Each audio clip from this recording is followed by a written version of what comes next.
Hey now, welcome to the Dirty Side of the Track, America's leading Formula One podcast. I'm Brian, that's Rob. Today was the Monaco GP, and I think it was a pretty good weekend. I know we'll get into that, Rob, but how are you doing, man? Yeah, I'm loving it. Monaco was going to take, it was going to have to go some way to beat the high that it gave me personally. I know you loved it, but you're not as much as a fan as when we heard this message come through from Monaco last year. Hey, this is Duff McKagan, and you're listening to the Dirty Side of the Track podcast. One year ago. 1 year ago from Monaco, and as a big Guns N' Roses fan, that blew my mind. But do you know what? This year we didn't need a Duff. I mean, it would have been nice, if you want to come on the show, Duff, we're more than welcome you. But we didn't need Duff because Monaco stood on its own two legs this year, and we'll talk about it when we get into it. But I loved the whole weekend. Quali was a banger. The race was maybe one of the best we've had this year. So, in my view, we'll come on to pulling the bones out of that in a bit. Yeah, I liked it. Don't get me wrong; it's a good race, but being as we've had mainly duffers and we've been moaning about how they haven't been that great this year. Yeah. Maybe the bar wasn't high, but thoroughly enjoyed it. We didn't really feel like we even had a lull. Anyway, we'll get into that. Quali was so good. Time out. No, nothing. Right. Keep your powder dried, Brian. Why? Both of us. We will get there in all due course. For we must follow our format. We must start with news and social. We will then meander through the video vault, take a quick left down Race Weekend Lane, hear from Pitlane Paul, before then segueing beautifully onto a Spanish Grand Prix preview because we're back to back again. Yes. And that'll be that. That also, we've got a lot to get through, so let's get cracking. I didn't find loads of stuff this week in news and social, Brian. I got a few things here. Yeah. Today I wrote here, so Mercedes are bringing 6 new updates to the car, and I wrote, we'll know by the time of recording if they did anything, or will we? Is Monaco a good place to judge upgrades? I'm going to say it's not. Yeah, I agree with you, it's not. The new aero probably didn't get a chance to show itself, unlike, as we'll talk about later, lots of aero that did show itself from the bottom side of cars. But for me, the jury's still out as to whether that new design for Merc did anything or not. So, but in nerdy, you know how I like to Photoshop a good F1 livery? Well, Williams team have absolutely won me over here with their fan vote. If you go to williamsf1.com, they have 4 Gulf liveries that they're putting up to the fan vote for which one they will run in the Singapore Grand Prix. They've done it a bit weird. Rather than put all 4 up and let us vote for our best, they've kind of split it into 2 matchups. So if you thought that 2 of them that have gone head to head are the best, then unfortunately one of those is dropping out. But I don't know if you've seen it, Brian, but they've kind of named them. The one I voted for in round 1 was the one called Bold or Boulder or something like that. I've looked ahead to the next vote that I think starts on June 5th, which the one that's called Heritage looks the most like what I would say the pure Gulf livery that I was kind of hoping for when they announced it. I liked them all. I also like Heritage, but I liked all of them. I mean, the colors are so iconic, and I can't get enough of it. When McLaren used to run those, it just blew my mind in the last few years. I love it. Sorry, I'm interrupting myself here now. That thinking about it, Matt Bishop, friend of the show, he put a tweet out about kind of iconic liveries, and I kind of just put an answer back about.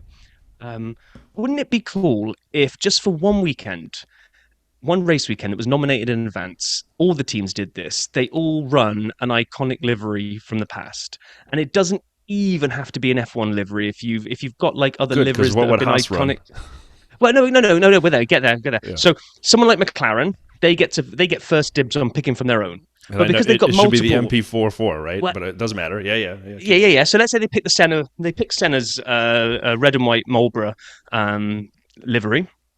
Well, of course, there's going to be like the Hakkinen, what was it, MP14 or something, there's going to be the silver arrow, the silver McLaren, which other people might want. So if you've got multiple of your own and you pick your best, everything else goes into a pool where everyone else bids. Everyone else bids. Highest bid is the winner. The bid goes to charity again. So you get this massive charity event. We could see the John Player special, the Lotus black and gold design from the past. We could see the Jordan. Somebody could run the Jordan Benson and Hedges. Although I shouldn't be saying cigarette brands, but you just named 3, but that's all right. I know. Who cares?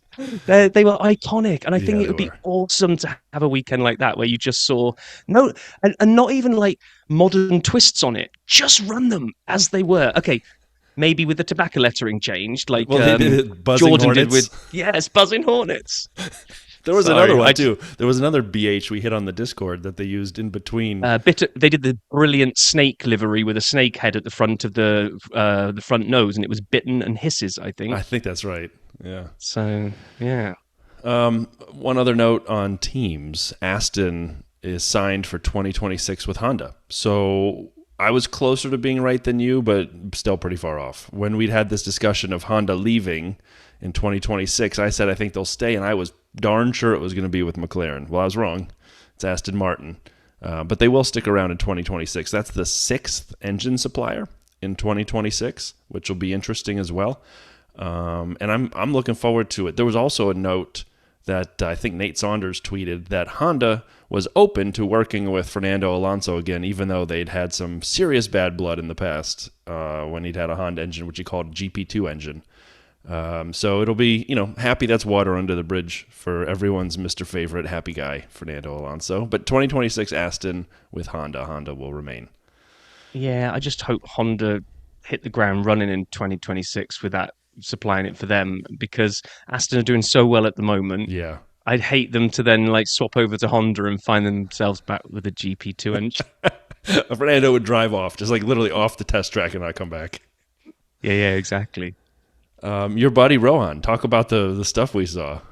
Yeah, so a friend of mine, I believe now lives in Monaco. I might have this story wrong, but I believe his wife is a professor at the University of Monaco. So I've been peppered with live action shots all weekend from Rohan, which has been amazing. He's been located just down by the Fairmont hairpin, the apartment block right there. Big white apartment block at the bottom of the hairpin, just before they go into the tunnel, is where he's staying.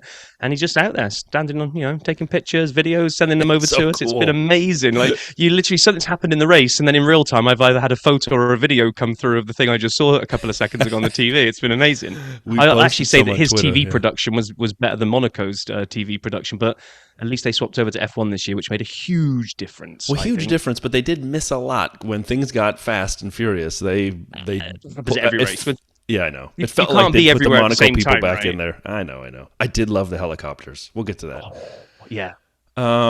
So in alignment with something I may have gotten right, Hamilton is not going to Ferrari. Mercedes' future looks set, as he said in the next few weeks they'd announce a contract. I'm still predicting a very quiet, silly season. I know people got all up in arms about this Hamilton, Ferrari and what their team looks like. I just think it's going to be a relatively quiet. There will be some changes, don't get me wrong, but I don't think they're going to be at the top teams.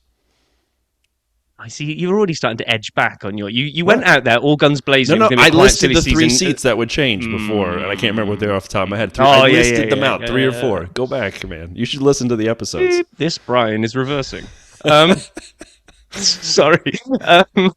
Qatar have announced that they've put huge investment into the Losail or Losail. I'm not quite sure how you say it. I think the L's pronounced. It's not French.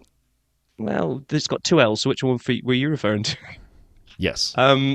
So apparently last year, logistic-wise, it was a nightmare to get in and out of, and they had some issues with the track and all this kind of stuff. So they had small. The pit lane was small. It was more designed for MotoGP. The hospitality was temporary. It was all basically F1 on a shoestring because they were stepping in during the COVID impact, covering for other races. Well, basically, they've now pumped $1 gazillion into it, and they've consulted with their colleagues over at the guys running the FIFA bid for the Qatar World Cup last year.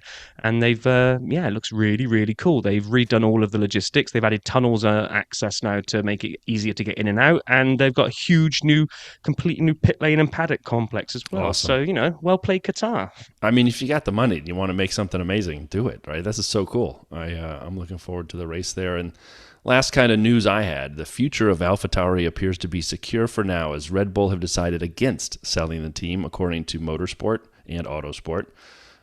This means that the team will still be Red Bull's, quote, junior team, but may be renamed in the future. So, again, something we didn't anticipate happening when the rumors were going around won't happen.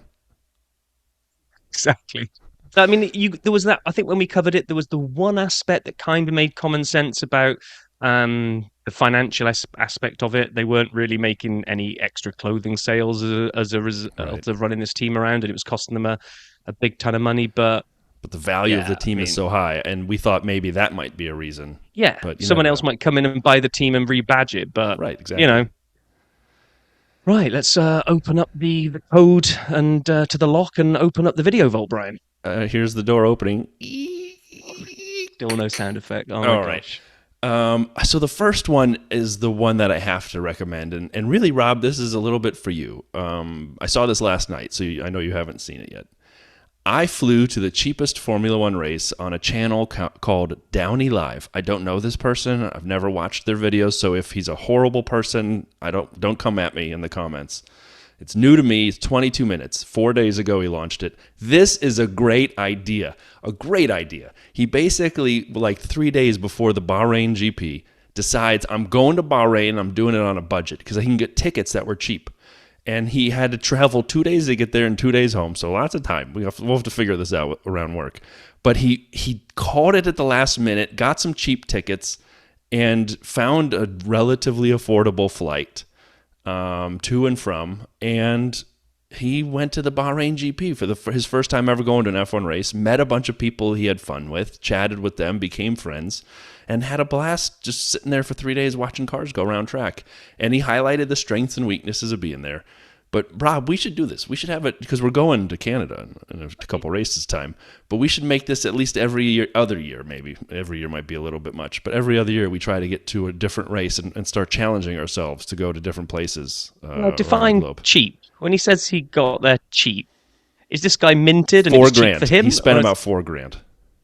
I know. Okay. But he upgraded to business class on the plane. So it could have been $2,800 had he not done that. Oh, a bargain then. Yeah. Okay, I'll let you go and you can phone reports in. Done. Anyway, that was a good one. Really fast, a couple others here. The fastest RC boats sink in Monaco with Danny Rick, Max, and Checo on the Red Bull channel.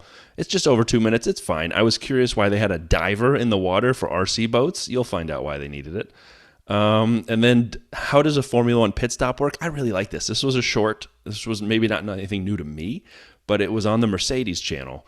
And if you're newer to F1, A, I would check out this video. It was really helpful. And then B, ESPN.com had a really good article about sort of an intro to F1. They've dusted off from years past. And Nate, friend of the show, Nate Saunders and crew, I thought was really good. So if you're newer, definitely check out the short about the pit stop and check out Nate's article. Did you get a chance to see Nate's article, Rob, or did you not go to that one?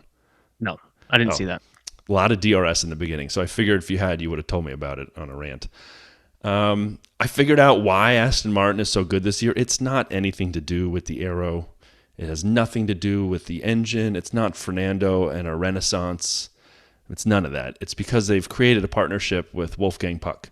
And the video is the AM F1 team begins, the Aston Martin F1 team is a mouth-watering partnership with renowned chef Wolfgang Puck. It's a minute, and it's basically what you think, so feel free not to watch it because I just told you all about it.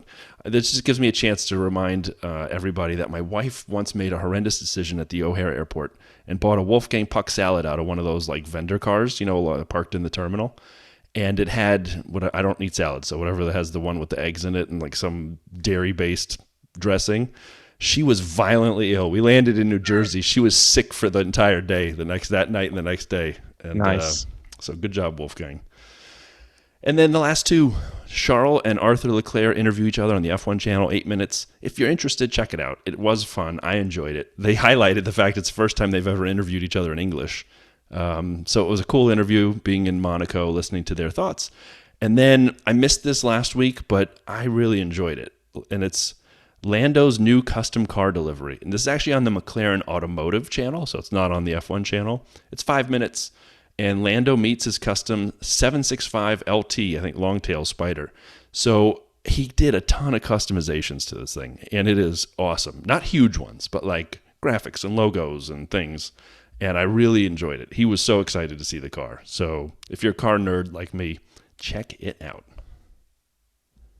Oh, so I was going to say let's shut the door again, but being as there's no sound effect for opening, there's sure as hell not one for closing it. So thank you for plumbing the depths of the internet again, Brian. I do that so you don't have to. I know, and I do feel bad that I very rarely watch any of them. I actually I do. So what I do is just so you're aware, so that you feel appreciated, is that when I copy and paste all this into the show notes, I tend to have a second screen running where I watch a few of these, and I very make quick decisions on you're worth it or not. And I got to be honest, I hate to admit it, you're usually right. If you said it's a banger and you got to watch it, I tend to stay all the way to the end. Anything where you've kind of gone, I can see why. Well, So check out the only one, and it's long, 22 minutes. But check I'm not out staying, even if it's a banger, I'm not staying invested for 22 minutes. I'll just fast forward to the end. TLDR. Rob didn't watch. All right, let's talk about the weekend. Yeah, so practice. I managed to get a decent chunk of watching practice in this week. The way kind of things fell and work schedule and stuff, it was I was able to kind of double screen and watch a bit of practice. And actually, I really enjoyed FP1 and FP2. We had a lot of decent pace going on where I was thinking looks like it's all going to be pretty close. Maybe this isn't going to be the Verstappen easy pole with nobody near him, which nice bit of foreshadowing there.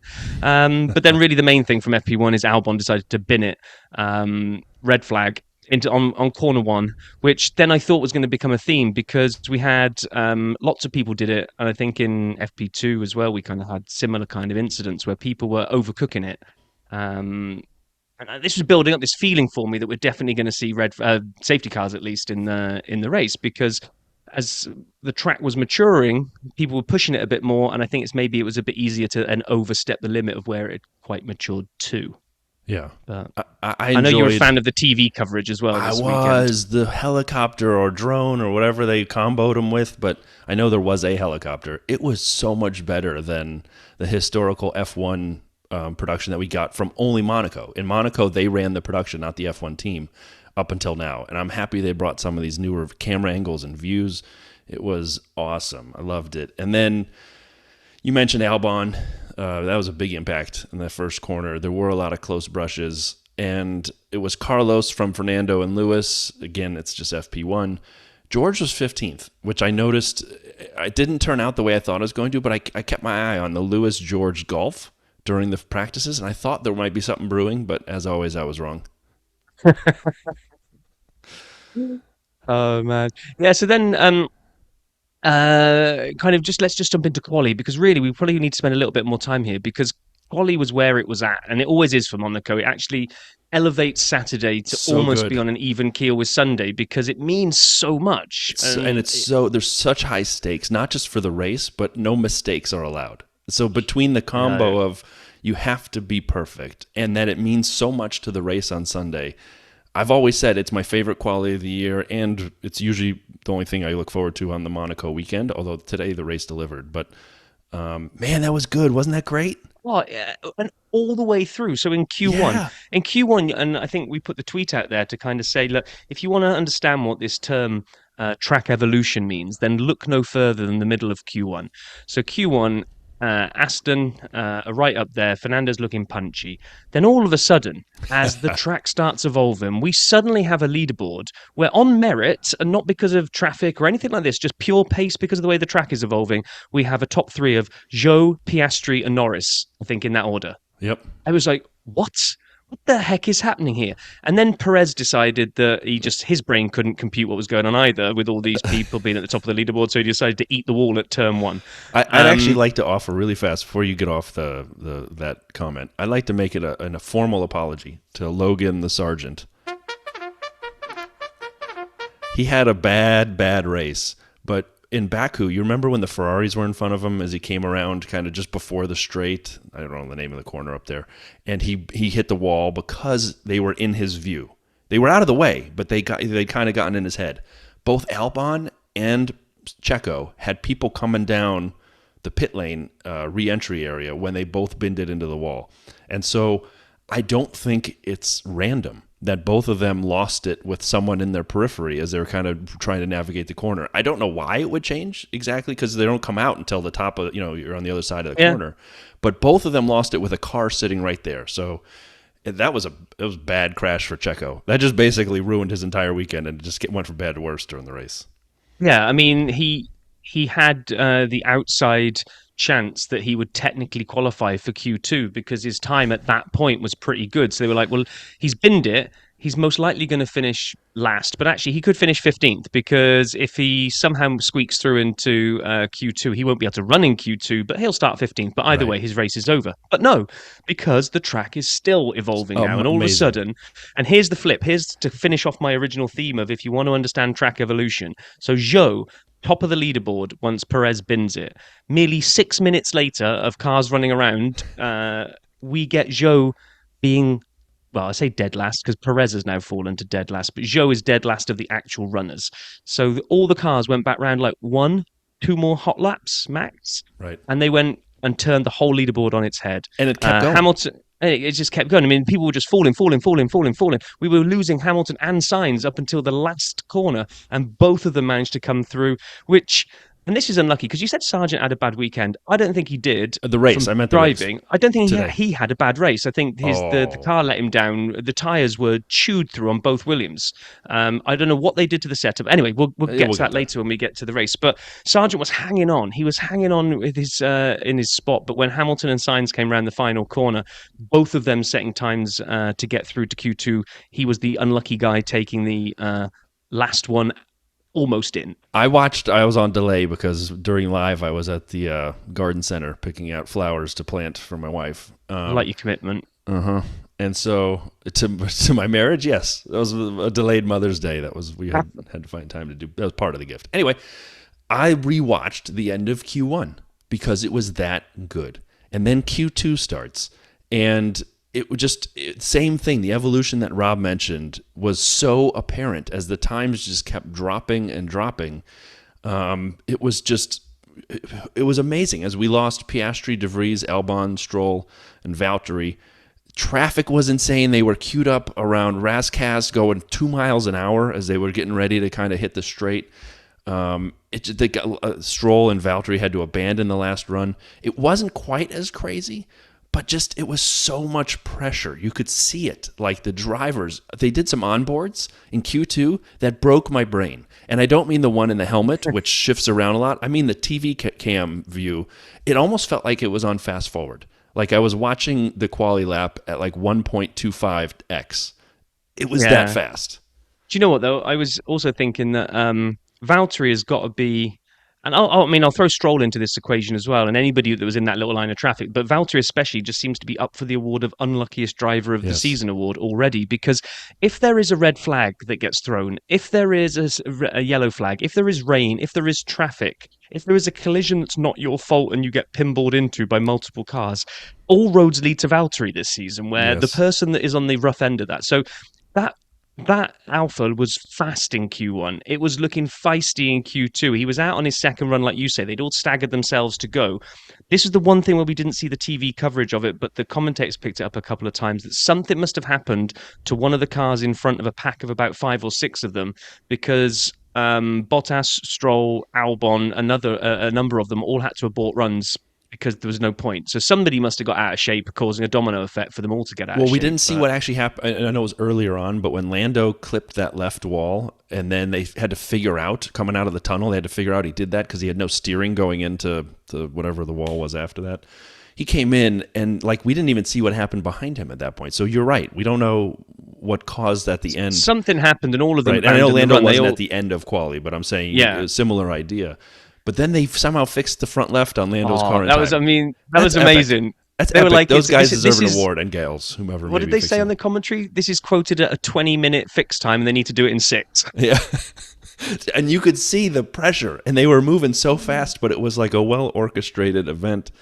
And then the times just got nuts, and Q3 was epic, especially as it kind of progressed. Max puts one up there, and then people start pushing him down the board, and then he puts a lap in that's not good enough to retake pole, and then Esteban goes provisional pole. At what point, and again, it wasn't like a freak thing, it was a very good lap, right? Yeah. And it's absolute pace. Far enough into quali where it's not as though people haven't put laps in. So I am now standing in front of the television, just staring at it like, what? And then Charles takes it, and I go nuts because, we did the whole Charles in Monaco thing last week, which, by the way, Nate Saunders, you totally ripped off in a different article. And then, as they keep going, Alonso, and I'm like, what is, my brain is hurting at this point.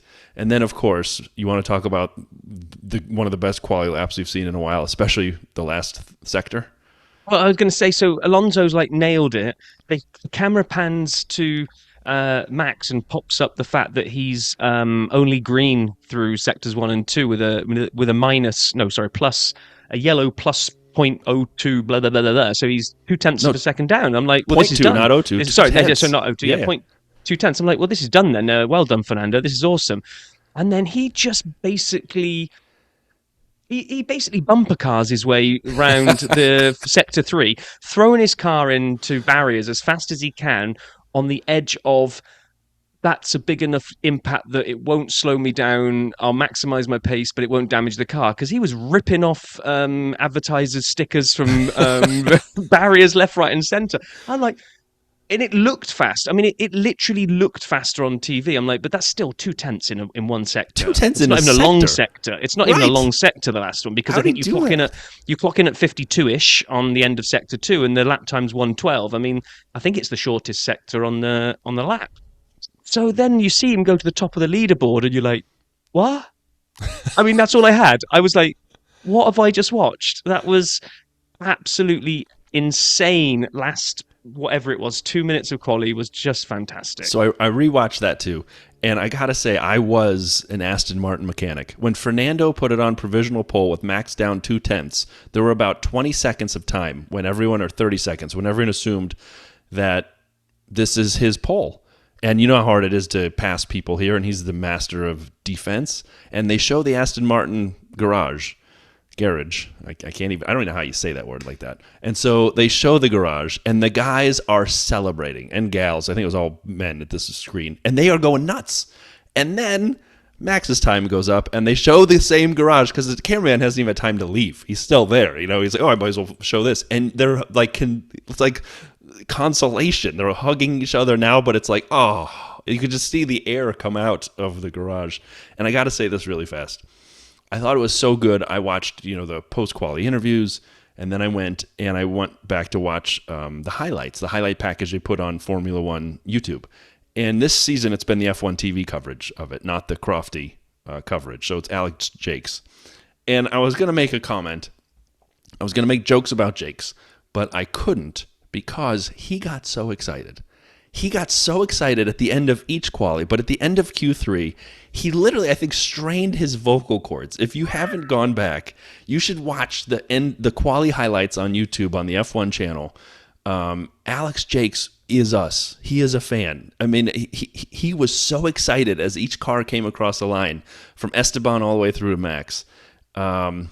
Just wild, man. Just wild. Yeah, I mean, absolutely epic quali. I saw somebody, I might have even been Nate, had tweeted that they should, for Monaco, they should award full points for quali and sprint points for the race, because the pole is almost worth it by itself. But so then we kind of come to race day, and everybody's really hoping that Alonso's going to send one early. Really try to sort of test Max's mettle at corner 1, and then see how the rest of the race progresses. But a little bit of a damp squib was put on that the moment I saw the tyre selections come up. So. Now I'm no strategist.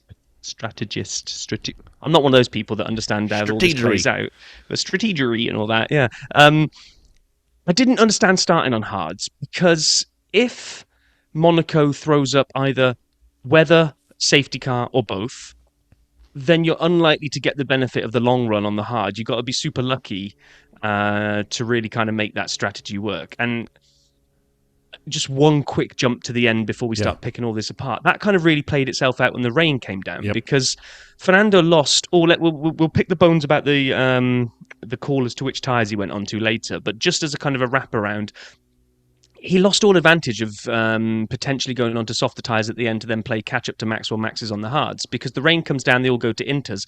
It completely nullifies any advantage Fernando was sitting on. At one point, the commentary team are getting all kind of excited that this is playing right into Fernando's hands because the gap isn't pulling away. It's being managed at 9 seconds. This is Fernando's win. Well, they didn't go that far. But I think they were assuming Max would pit at some point before the rain came. He ran the mediums a long time, a lot longer than Pirelli had said would work. Even if he hadn't, he was going to go to the slower hards then. Yeah, agreed. But with 9 seconds, well, we'll talk more about it in a second. Yeah, we'll talk. I agree, though. I was hoping that for crushed mediums. Me at the beginning. I was hoping for a first corner battle between them. We had a really pretty clean first corner. I was looking at status quo in my notes here. The hairpin was nuts for the back half of the field, but otherwise we settled into a pretty clean race with the exception of that hairpin where everyone pinballed off each other. And now Logan got caught in that. It was not his fault. Hulk came in like a man possessed and hit like 7 cars. I don't know what he was doing. I don't know. Stroll's trying to go around the outside where there's no spot. Stroll, he apparently thinks his car is half the size it is. Twice he went for corners that did not exist on people. But anyway, that first hairpin was chaos. Could you imagine been sitting in the hotel or your buddy Rohan if he was up there in that area watching the first hairpin when they got there? It was just cars hitting cars, going 2 miles an hour. Yeah, it was absolutely nuts. And I agree with you. I don't know what Stroll was doing, thinking that, and the commentary team picked up on it as well. They were kind of going, "Oh, Stroll yet again going for a gap that doesn't exist." Did it twice. Yeah, well, yeah, that's what I mean. They said yet again. They were, it was the second time round, but it's like I know track position is king in Monaco, and in those early exchanges while everyone's bunched up, that's your chance. If you can get a decent run, there's only like 3, maybe 4 decent overtaking spots on the entire track, and it's in those early days where everyone's so bunched up that you can maybe jump 1 or 2 cars, and then that's probably going to be your gain for the rest of the race until pit stop strategies come in. So I kind of get it, but not where he tried it. It was like, what are you doing? I don't know. We kind of settled into a groove. It was interesting. Max wasn't really dropping Fernando at a rate of knots, kind of just a little bit here, a little bit there, continuing to build. Checo pitted early, and then it was the first of, I think he might have had 5 pits. I can't remember how many stops he had. The whole going to wets and then softs at the end. I mean, just anyway. But he pitted and then actually caught back up to Stroll by lap 9. So he'd erased that entire because Stroll did not pit after that crash, even though he thought he had a puncture. He didn't. And so Checo had pace, but you can't pass in Monaco. He just got caught behind everybody for quite some time there. And then Sainz showed exactly why you can't. He got right up on Esteban on lap 11. And he's like, "Oh, I'm going to pressure him." And the team's like, "Put some pressure on him." And then he ran right into the back of him and took off the side of his wing, his end plate. That was just ridiculous. Again, from the highly professional racer that I am. What the hell was he doing? I don't know. Because I get pressuring. I was talking to the guys in the bar. I was kind of saying, pressuring at Monaco, I think must be a contributing factor to the driver in front potentially making a mistake. It's so narrow, it's so small. If your wing mirrors are full of the guy behind you clawing all over the back of you, that's they've often said you can pressure people into mistakes in Monaco pretty easily. But where Sainz tried this, that wasn't pressure. He dived for the inside, which was obviously a dummy because there's no way in God's earth he was going to be able to put the anchors down and stop in time to make the inside of that corner.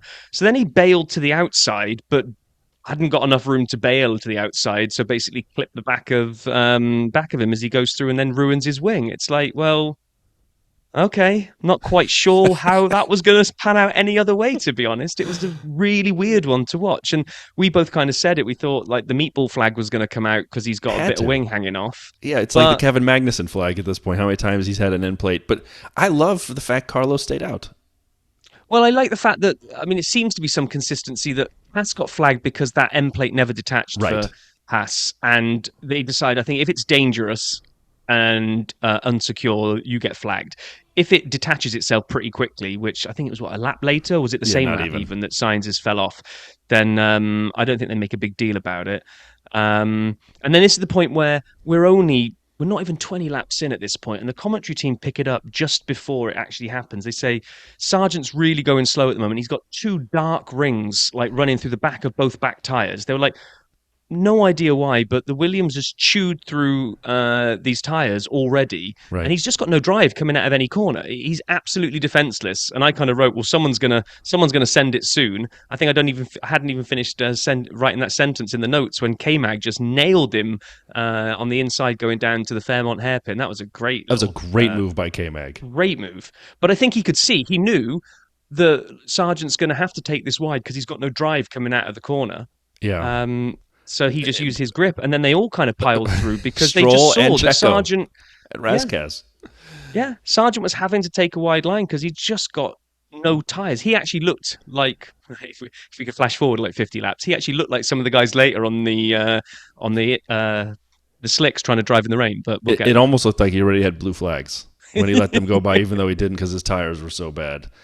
Yeah, Valtteri, go ahead. Sorry. I was going to say, so I know you said Sargent had a bad race, and like result-wise, he did. Now, is this driver error that did that to the tires? Was he taking too much out of it, or did that car today, for some reason, chew them? Because it could be him. The way, I mean, driving Monaco is very, very different to driving lots of other tracks, and maybe his driving style just chewed through him a hell of a lot quicker. I don't know, but I don't know that, he got bumped today that wasn't his fault, and then he was on a set of tires that just looked nasty. Well, he was a lap down on Alex, and so I look at car to car and what they're going to do, and that's a big delta. I don't think he was great, but I don't think it's all on him. I agree. Like at this point, his tires were nothing. I'm 100% with you. I will say this, when we had no safety cars and we were kind of before the rain, it was kind of settling into the race and seeing what was going to happen and waiting for the pit stops that would eventually happen. I started thinking to myself, man, what if we had like a Mazepin or like a Latifi here to help us get a little action into the race, or a Schumacher. I mean, I hate to say it, I know he's your guy, but he brought out a lot of safety cars in his time. But yeah, and then Valtteri got Alex at the hairpin, a great move. Coming out of the tunnel, Nico takes Sargent. Again, Sargent just starts falling backwards. Yeah, it was wild. I couldn't kind of believe what was going on. And Stroll, one of my favorite parts of the race that really was a small piece, lap 24, he's right behind K-Mag. And they're coming around after the tunnel. They come out of the hairpin, and Stroll's right behind him. I mean, right on his tail. And K-Mag weaves left, and then weaves right, and then goes for the corner. I'm like, woo, that was spicy. And I that didn't know looked a you little were... bit more than the 2 moves or the one move that you're allowed to make. That was like 2.5 moves. Yeah, I know. I thought that was a bit much from K-Mag, but it didn't get picked up by TV. There's no investigation of it. And then we kind of got the domino effect of the cars starting to pit. Lewis, I think, really kind of uncorked the bottle there. He came in, and a whole bunch did. But then, as we were watching all the pit stops play out, we saw Perez just went straight across the chicane coming out of the tunnel, and he overtakes Stroll and doesn't give it back.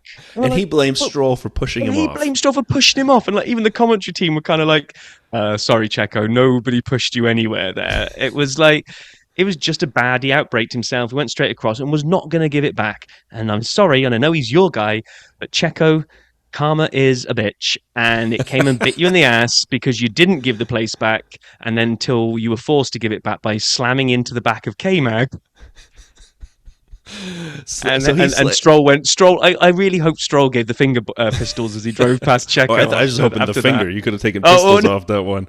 Yeah, it was weird. It was a weird couple laps, right? Because Checo hits the back of K-Mag, and then Stroll gets a spot back, and then like 3 laps later, Stroll ends up slamming into K-Mag. I can't remember how it came about, but everybody was just hitting a Haas at this point. And Sainz is on the radio so angry about his strategy that he pitted. I don't know what he was looking for that would have been so radically different. Extend his run? I don't know either, because I honestly thought, because a few of us were chatting in the bar, and then the noise for the radio came up, and it was Sainz, and he was like, they were having to bleep it out. They were the guy with the bleep machine was earning overtime bleeping all these things out from Carlo. I was like, I don't see anything that went wrong at that point. I don't really understand what his beef was. So, yeah, I think I just missed that one. But I think so did you. Too. Yeah, I was watching. I wasn't sure exactly. I mean, sure, he would have liked a different strategy, but what was wrong with you know what I mean? It's like they made a call that made sense, so he didn't like it after the fact. And Sunday morning quarterbacking it while he's still in the car. Yeah, exactly. And at this point, at about the late 40s, is when everything kind of pivoted, because without the news of rain on the horizon, we were now in the whole chess match between Fernando and Max, because Max hadn't really pulled enough away. So, and Max had requested a couple of times, or we heard it at least once on the radio, about whether or not they were going to pit, and they said, no, if we pit, we're going to lose track position to Fernando. I'm sure you understand. So, I was freaking out.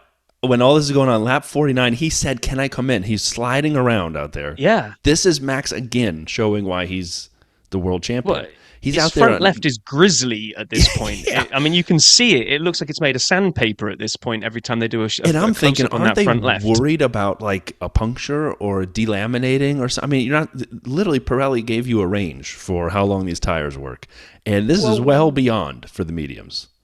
And they said deg was higher. Tire degradation was higher than anticipated, all the drivers thought. So he's out there on, skeletons of tires. Yeah, I don't think they were. I mean, they looked grisly. They were obviously way below optimum, right? I'd But like to think they were. as we saw a few laps later, he suddenly started pulling away from Alonso again because they said it looked like he'd gone through the graining phase and the tyre came back to him. So we go back to our rant from either last episode or the episode before when we said Pirelli's tyres just too damn good. Long. They're lasting Agreed. too long. We did talk about that. But what I would say, I'm agreeing with you that Max was supreme, but actually what I'd say here is it actually shows how as a package they are supreme, because Red Bull called this to an absolute T. The right thing was probably to stick to the strategy, in Max's head, stick to the strategy. This is my window, come in, put a set of hards on, straight to the end, job's a good one. But Red Bull are looking at this and going, look, just eke this out, keep going, Max, because if that rain comes, then we're all going to Inters, or we'll see how it plays out. If we stop now and rain is a few laps away, we are shooting ourselves in the foot because if we stop now, like Aston's about to do, and go to another set of slicks, so as this it's is starting to drizzle, it was a big gamble. Yeah. And I get they wanted to take it to win, but that was a big gamble. It did not work. Yes. So for me, here's how you've got two teams at the opposite end of the expectations. Red Bull are hanging it out. They're trusting in Max's skill to get the most out of these mediums until the last possible minute to see if they can switch to Inters. And guess what? It works, because that's exactly what happens. They switch to Inters, and he's never in doubt from that point on. Aston are looking at it, I think, going, people are going to switch to Inters soon. If the rain isn't hard enough, then if we go to stick on our strategy right now, they've got enough buffer behind them that they had a pit stop in their pocket. Right. So I think they didn't expect to beat Max on track. I think if this strategy plays out, that we both swap our tyres, then we're coming second. If we do something a bit funky, we trust Fernando that even if it gets a bit slippery, he can probably bring it back round again and go to Inter. So screw it. Let's roll the dice on that. So I don't know what you think. Aston got a lot of pelters, and okay, cool. I mean, it's like when we watch, it's the same idea, much different application. But when you watch Haas put Hülkenberg out on hards at Baku and and with Esteban as well, run to the very end of the race praying for a safety car. You take a strategy that's a little counter to the people around you and the people you're racing, and you say, if it works, we have a shot. If it doesn't, we really don't have anything to lose. And in this case, to your point, they had enough space behind them to Esteban where they could, if they had to pit again, assuming everyone would pit for Inters, they would be all right. So I agree. I just wish it would have worked. I wish it wouldn't have rained as much at this point, because I would have loved to see Fernando in front of Max at some point and watch Max try to come through. And I know, go ahead. No, I agree. So I'm going to do two things. One, I'm going to hold my hands up and say I was wrong, because in the notes I wrote, what the hell did Aston do? It's a ridiculous decision. And it was more as the race progressed and hearing the commentary team and like thinking about it afterwards that I'll admit my initial reaction was Aston have screwed the pooch here. Why on earth did they not go to Inters? Everyone's about to go to Inters, but I can see why they did it. I think, to your point, either the rain made it brilliant, so I just would have liked the rain to have come a little earlier, or when it first came in harder than it did, so that it almost forced Aston's hand to go to Inters. Because if we could have had a Max and Alonso Inters shootout, because everyone made out, oh, look at that huge gap, Max is supreme, he's won the race by 28 seconds. I'm like, well, but 22 of those was because of an extra pit stop from Fernando, right? So had the rain come hard enough that it had forced Aston's hand to go to Inters, and they'd both gone to Inters, we would have been looking at maybe like a 5-second gap in the rain, which that could have been epic. But anyway, so the rain came. Then we saw the rain, and we saw people trying to figure out how soon they needed to go to Inters, as Rob said. Some people were giving it an extra lap, like Ferrari, and you watched Carlos and Charles. By the way, Charles was in the race today, was he? I saw him at the beginning, and then I thought they gave him the weekend off. I actually believe in my heart there was like a secret tunnel that he knows about, and he drove in it, parked at his house, was in his apartment, maybe went to visit his mom, came back and ran the last couple laps, because I didn't see him the rest of the time. But except when it rained, him and Carlos were both tiptoeing around because they went one extra lap before going to Inters, and then they went down. Mercedes went up. That was really like the big part you of say it. that you say that, right? But Yeah. there wasn't one extra. It started raining at lap 50, and there were more. And George was reporting rain at lap 50, and then there were visible drops at 51. 55, people were still sliding at the hairpin because there was so much rain, because it was such a slow moving Oh, rain agreed. shower that we had crazy wet at Fairmont end of the track and almost nothing at the other end. So it was brilliant. I love a slow moving rain cloud because it completely screws it, because it's like, well, is it wet enough that I need inters to account for the dry part of the track, or is it dry enough that I can pootle around the wet part and still have a good lap time? I love that dynamic where the teams have got no clue what's fastest. I love the fact that it hit the hairpin at first, because that is a hard enough corner to get these giant cars around with all this power. Now imagine doing it on ice.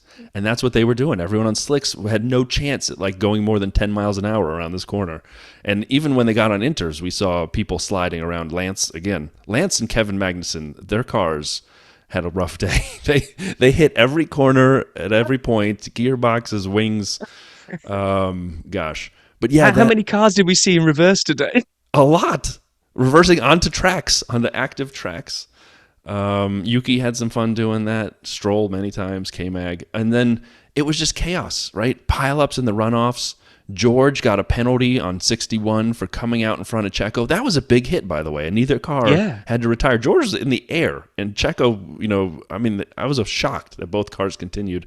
But that's at that point, by now, we'd already seen the heavy rain. Like, it was in the late 50s, but the heavy rain on that part of the track, you had to go to inters at this point. You couldn't make it through that portion without the inters. The rest of it, you may not have needed it just yet. And then I got really confused, and I don't know if a listener would be happy to explain this to me or you. Lance Stroll, and even Crofty was confused. He goes, no one's had to retire yet. And then we look at the bottom of the screen, and it says Stroll out. And he goes, oh, Lance Stroll apparently retired a few laps ago. And then they show Stroll walking back from somewhere. Where was this car? I don't know where his car was, but he was on the on the exit of the tunnel walking down that side of the marina. I'm like, right, but where was his car? What happened? He just got out? I think he just got out. He'd done some shopping in the tunnel shops there and then pulled over? We never saw it. Did you see it? No. I mean, he'd been in the wars a lot, like you say, kind of like hit everything going and gone for spaces that didn't exist. But no, and I don't even think we saw a replay of it. We just saw him walking despondently back to the pit lane. I'm like, you know what? Okay. This week I will take the action. At some point I will go on F1 TV and rewatch his car video and see what happened. Share that next week on the pod. Yeah, and then at this point Lando's behind Yuki, chasing him, and then Yuki just ran into some really bad luck at this point. His tires were gone. He hated his brakes and the brake setup. And the more he listened to his radio team as an engineers on the brake setup, the worse it got. It reminded me again of Lance in Baku when they gave him Fernando's settings, and then he went flying off the track. So yeah, it was pretty wild. Perez pits again. He'd had 4 or 5 stops. Just a mess by the end for him. And then the last note I have is that, and I'll turn it to you, is Ted Kravitz on lap 74. He's got the gas man in a Ferrari sandwich. And then he did correct it, as you pointed out. He said, I guess it's really tomato bread or tomato bread. Yes. I was happy that he corrected him, because it's now a thing. You know, Jim looked at me in the bar the moment and he said, it's a Ferrari sandwich. He just looked at me and gave me the nod. I was like, it's not a Ferrari sandwich. I pounded on the armrest of my chair and I yelled, MF. But anyway. But yeah, and then the strange thing that happened was that we saw a couple of almosts that didn't develop into anything. So as we were probably coming in towards the last 4 or 5 laps, I think it was Lewis was chasing Ocon and got within DRS a couple of times and was starting to look a bit feisty. We had somebody else a bit further back that was also in DRS, the car in front was looking feisty. And then 4 laps later, it was like a 3-second gap between them all. I'm like, what happened? Did everybody just decide to put it into coast home mode and just go, do you know what? It's not worth it. Just take the points you've got and don't push for anything. So what that meant was we got Max winning. Fernando now his third step on the podium to a second, but as he said it on TV to everybody that would listen, Estie Bestie. Estie Bestie's on the podium, baby. Oh, it was awesome. Absolutely awesome. I was so happy for him to see him bring it home. I was Alpine frisky, right? Pierre was like 7th, I believe, as well. So 2 Yeah, Alpines in the top 7. That's pretty I swapped amazing. Stroll out for Gasman this week in the fantasy. Did you? Yep. I don't want. We'll talk quickly about fantasy. He hasn't recalculated, but They're the shock. Exactly. One thing we really didn't hit, we teased it, and then realized we got so excited with quality we forgot. So Monaco has these big cranes when a car goes off at certain corners. They're ready. Instead of having to roll out like a front end loader or whatever the small crane thing is, and then pick it up and put it somewhere else, they have these massive cranes ready to go at certain corners. And when Checo binned it in quali at Saint Devote, they picked his car up on one of those massive cranes, and the world went nuts because we saw it was high enough up. First of all, the onboard from his car is great. I tried to make a TikTok late last night of that and the Superman song as it was flying, but I couldn't figure out how to finish it. So, anyway, the point is, the world. Dr. Obbs is now famous as he dissected the under floor of the Red Bull, and the depth. According to Dr. Obbs, the depth with which the channels run compared to others, it's very much more 3D. I don't know what that means. Well, and so, I've got to be honest. Yeah, I as soon as I saw both that car and who else went up in the air, I think it was. We had 2 cars in the air this weekend. Well, Carlos, which gave a brilliant chance. Carlos in FP2, right? He hit the same place as Leclerc. Correct. So there was a lot of like direct comparisons being made of the undersides of cars, and given how much this year and also last year is this ground effect revolution, I was so surprised when we saw the underside of other cars being put alongside them of how flat everybody else is, right? Compared to like. You looked at the Red Bull, and the only thing that was really flat on the bottom, which still makes me laugh, that in this modern high-tech era of aerodynamics and computer wizardry and science, we have to have a plank nailed to the bottom of the car, which they don't even try to paint a different color. It looks like a piece of timber you would go and get from Home Depot. I think it's right? actually isn't it like titanium? That's what sparks. But yeah. It is. It is titanium, but it looks. It's just straight down the middle. Looks wooden, right? And straight down the middle. It's the only flat part on the Red Bull. Everything else is all these complex channels and tunnels and shapes and tunnels and all this kind of stuff. Venturi stuff and diffusers and quantum physics and look at the depth. And then they showed the Ferrari. It's like, well, that's flat. Right, exactly.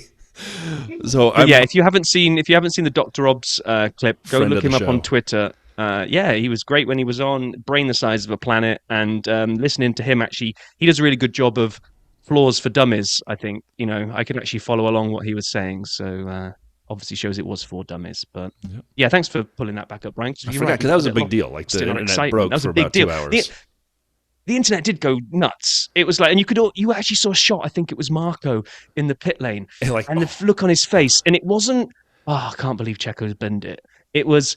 I can't believe all our secrets have just been given. Like you could almost see there was this whole of all the places to crash. You've crashed somewhere where they're going to lift it so high, and the whole barrage of journalists' high-power zoom lenses are all going to be fixated on the bottom of this thing. You could have had a Polaroid. It was so high and so close. You could have just taken a Polaroid and been better off. High and so close. How can you be both of those two things? So high, so high. All right, so let's talk a little bit about stats. And I enjoyed this weekend. So we have to go back to the Slap House.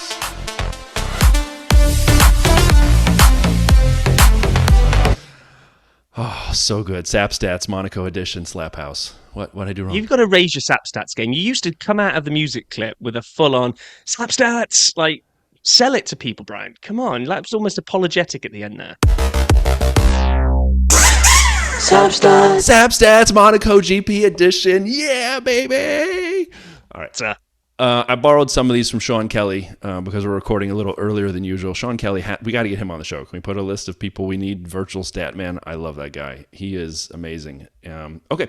So some of these are his, some of these are mine. Here we go. Verstappen's victory means Red Bull are unbeaten in Monaco in this decade because they didn't have a 2020 race. After the third consecutive win here. Here's a cool one. It's Verstappen's 39th win for Red Bull, which is a new team record, passing Vettel's 38 victories at Red Bull. He's yet to finish lower than second in a race this season. I think there have been 6. This was the 6th, right? Because no Imola and no China. I think so, My math might be out there. Fernando at 41 is the oldest driver to finish on the podium in Monaco since Jack Brabham in 1970. I have a feeling we're going to see some more of these along the way for historical tracks with the oldest to do this as we go through it. It was his best finish, Fernando's, since the 2014 Hungarian GP, where he was also second. It's his fifth. Which, pause on that stat. Yeah. Pause on that stat for a second. When I read that, when you put it in here, I was like, okay, it's not that long ago. Until you realize that 2014 is almost 10 years ago. Yeah, exactly. Well, 9 if we're doing math, but I like how that works. works. That's why I used the word nearly, but never mind. You couldn't have done the actual math? It was Because just it under sounds 15 more years sensational. ago. It sounds more sensational, doesn't it? To kind True, of say, almost true. a decade ago. A decade. It was his 5th podium in Monaco, but the first since 2012.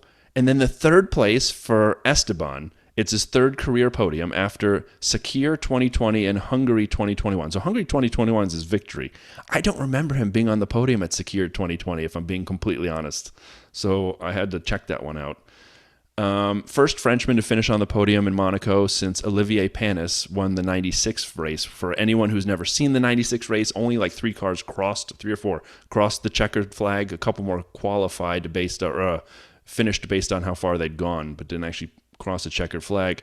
Charles, P6 for Ferrari, I didn't even know he was P6, was only his second top 6 finish of the season. Oh man, how the mighty have fallen. Rob's making a face for everyone who's not watching us on YouTube. And for everyone watching us on YouTube, comment, like, and subscribe. Thanks. Pierre's P7 was his best result since joining Alpine at the start of 23. And I just want to go back quickly because I pointed out a lot of things I've been wrong about. When we had the China break with fifth wheel, I did quickly get on the bandwagon and predict first a strong Alpine for the rest of the year. I hope I'm right. Yes, you did. I hope I'm right because they could really, I think they could start bringing it to the Ferraris and Mercedes possibly. We'll see. And then Nick De Vries, I want a shout out because we've been on him kind of tough. 12th was the best result of the season and moved him off the bottom of the World Championship table because of that 12th place finish. Sargent drops to 20th now instead of Nick. Nick's now up to 19th. So one little shout out though to somebody because now we've covered like Sargent, not good. De Vries actually not binning it for once. Of all the people that I thought might cause a safety car to decay, my money was on De Vries. But we've got to give a shout out to Oscar Piastri. Yes. In 10th, I think Norris 9th, Piastri 10th. Yes. I think they said that's Piastri's second finish of the season. I think Australia had points, didn't he, after the chaos? Yeah, I think he did. His home race. So that's 6 races as a rookie. 2 of them he scored points in. That's not a bad debut season already, even if he does nothing else for the rest of the year. I mean, that's... Valtteri up to 11th in the race. Valtteri was 11th. Nick 12th, as you mentioned. Joe 13th. And then we had Alex and the Williams at 14th, and everyone else beyond this is 2 laps down. So it was a struggle for Yuki, Checo, Nico, and Logan, and K-Mag and Lance didn't finish because, they just beat the crap out of their cars. Thought it was NASCAR. All right, and then Pitlane Paul gave us a report while we've been on the recording, so we haven't heard it, and we're looking forward to hearing what Pitlane Paul... Oh, we got to do the intro, don't we? Let's do Mr. Pitside.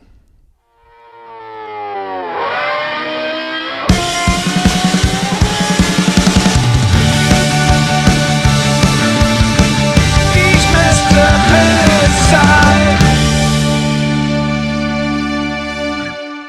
I was a little slow on the Duff thing earlier. I didn't realize you were going so fast into it, so I wanted to make it up. So sorry about the noise, but this is how loud Monaco is on a Sunday after the race. It was actually okay, wasn't it? There was some decent overtakes in the dry, and then obviously the rain spiced things up, which was pretty cool. So, all things considered, actually quite a successful Monaco. Even though the positions didn't change, let's say, a great deal, it was still quite entertaining. Especially, I mean, no offense to any of the northern America fans in Canada, but Lance Stroll, I mean, wow. I think wow is pretty much all I'm going to leave that as for that guy's performance. I mean, it was shambolic. There's nothing short than that. Yuki clearly didn't like his brakes.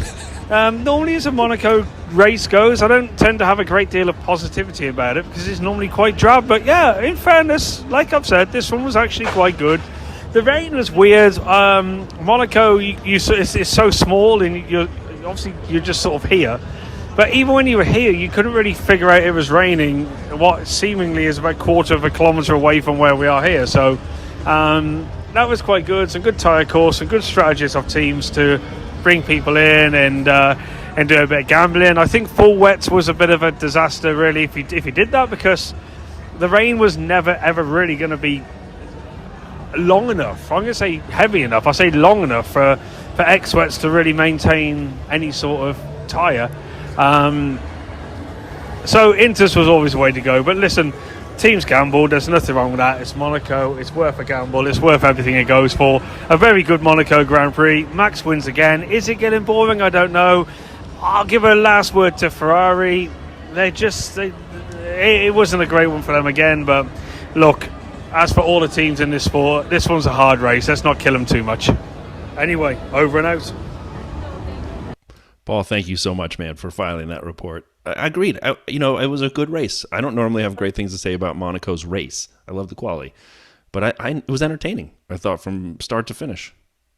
Same here, which is why I went big at the beginning and said one of the best this season, right? We've only had six. We've had some snooze fests. Australia. And again, just to get on my rant again, do you know a stat that you missed from your stat section? And I was waiting to see if you might find it, and then you didn't. So now I can come in with a stat of my own. First race of the season without a single DRS overtake. What the hell kind of stat is that? I'm so confused right now. DRS, Mr. DRS, get off my lawn. Exactly. So DRS is so overpowered. DRS overtake. We're having a single DRS overtake because in this place, it's pointless. The straight isn't long enough, and the differential when you come off the corner to before you have to brake. And it's not a corner. It's not enough. Turn one is not something you come in hot to either. Exactly, as we saw as Checo knows. So for me, very well. Not only did it not really suffer from a lull today, there was always something going on as the Max and Fernando thing started to ebb away a little bit. We got some midfield battles, like Paul said.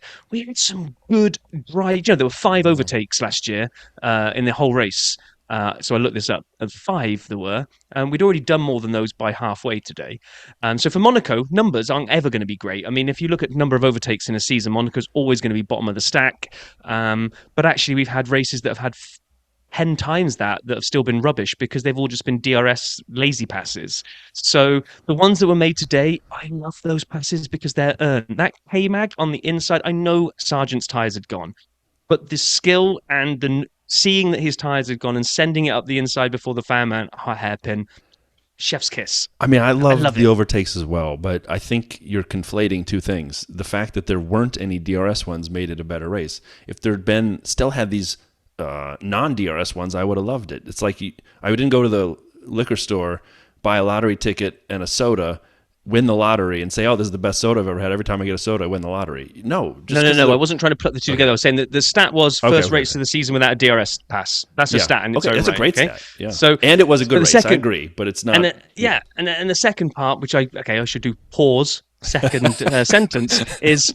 And I love those non-DRS overtakes, the ones that are earned. I just do. They were great. Just love an overtake which you have to fight for. So I really enjoyed today, more than I thought I was going to. Normally I enjoy Monaco more for that romantic side of it, but actually today it delivered a good race on the back of an epic quali. So as a race weekend package, excellent. I'd say the best race weekend of the season. I'd agree to that. And you know what? Paul brings up one real last thing before we move on. Start talking about next race weekend. And Paul brings up a really good point on, is it getting boring with Max? I don't know. Like, today was an interesting race, and Fernando kind of kept it interesting for the lead, which was fun, a non-Red Bull on a Red Bull. But as I showed on Twitter like a week ago, Max, with 144 points now, if he were his own team, would still be first in the standings. But because Checo did so poorly and Fernando did so well, Aston Martin would now be second at 120, Checo with 105. So, hey, there's something, Now we don't have 2 individuals leading the Constructors' Championship, just one. But he's pulling away. I don't know. I'm looking, man. I'm looking. The Spaniard Fernando put up a good show today, had his best result of the season so far in finishing second. And talking of Spain, what a segue that was. That wasn't artificially manufactured in any way, shape or form. We are heading off to Barcelona next week. Oh man, I don't want to be Debbie Downer on this one, Brian. So I'm going to go all in on the revised track layout. That's where I'm going. So okay, and it's a good thing, right? Yes, I hope so. I did some homework on this. Yeah, okay, keep going.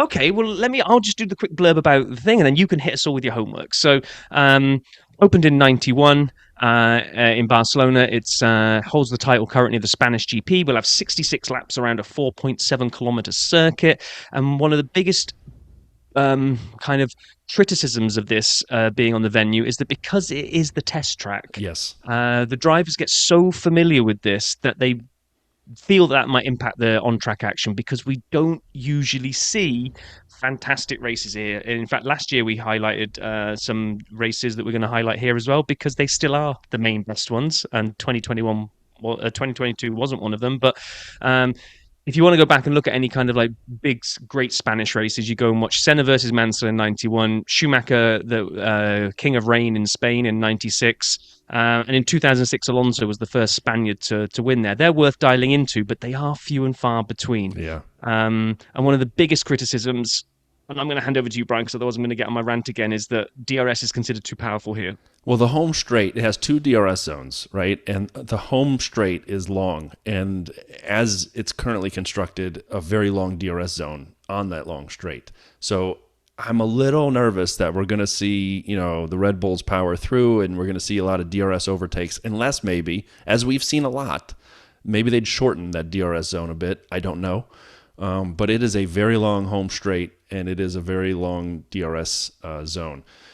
So, as you mentioned, the layout has changed. So I'm happy they've gotten rid of the chicane at the end. There used to be turns 14 and 15. It should help with overtaking. A couple years ago, there was some analysis done on that chicane that basically said it's such a slow corner, as most chicanes are. You come out of that, you've built yourself a gap between the car behind you, unless you screw up the exit and they nail the exit. And so getting rid of that should hopefully get people more positioned on the straight for an overtake. And yes, it might be a DRS overtake. But I'm actually not as focused on that change alone, because a couple years ago, they rounded out what used to be turn 10 and 11. Well, still is 10 and 11. They rounded it out. And so it used to have kind of like a hard turn, a straight, and then a hard turn. And now it's a high-speed corner, 10 and 11. And they got rid of that chicane this year, as we mentioned. So I'm pretty sure, I went back through all the different layouts since 91 onwards. I'm pretty sure it's the same layout of the 9 years from 95 to 03. Now, you may say, who cares?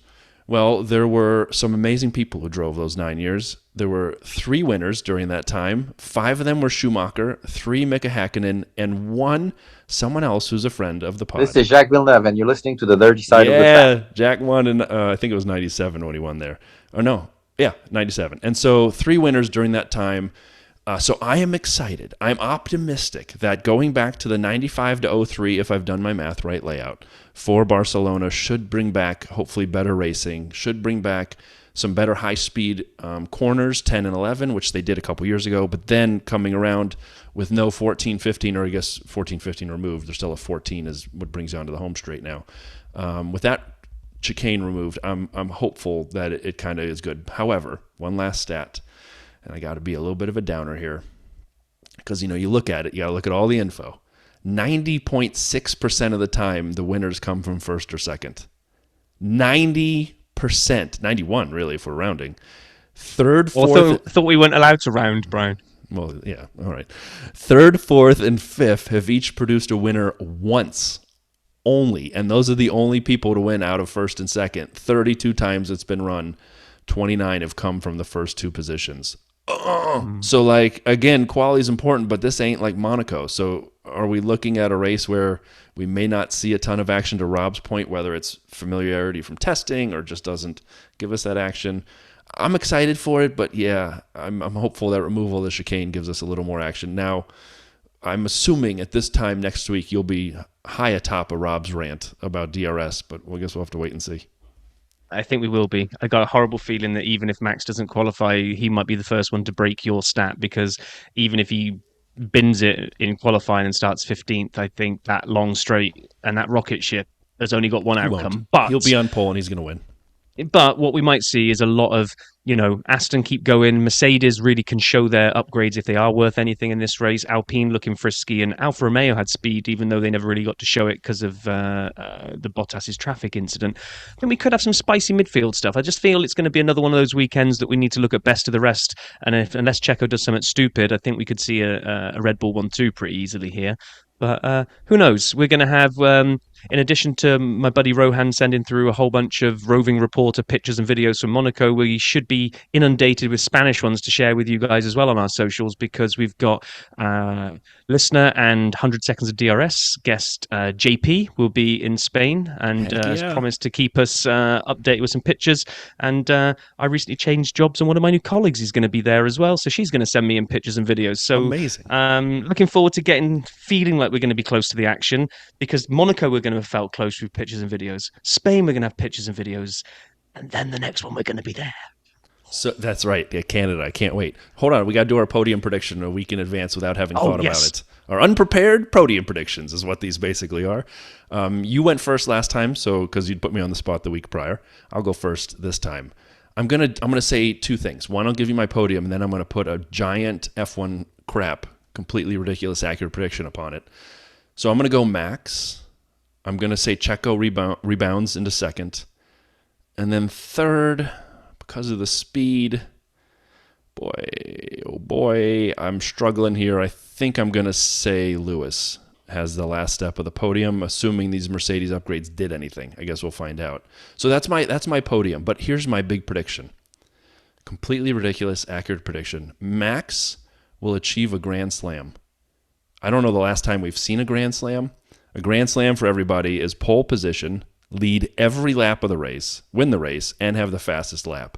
I'm saying Grand Slam. I'm going way out there, my man. Max Grand Slam. Okay, well, I already told you I think it's going to be a Red Bull 1-2. I'll throw Lewis on the podium. That's and then right, I agree with you. And my F1 crap, just to go against my own prediction, will be that Fernando wins it. So, on that bombshell. Yeah, that was great. It was a great weekend. Anything else from you, Rob? All done. Looking forward to Spain now. Can't wait. Everybody, thanks for listening. Have a wonderful week. We'll talk to you in a week's time.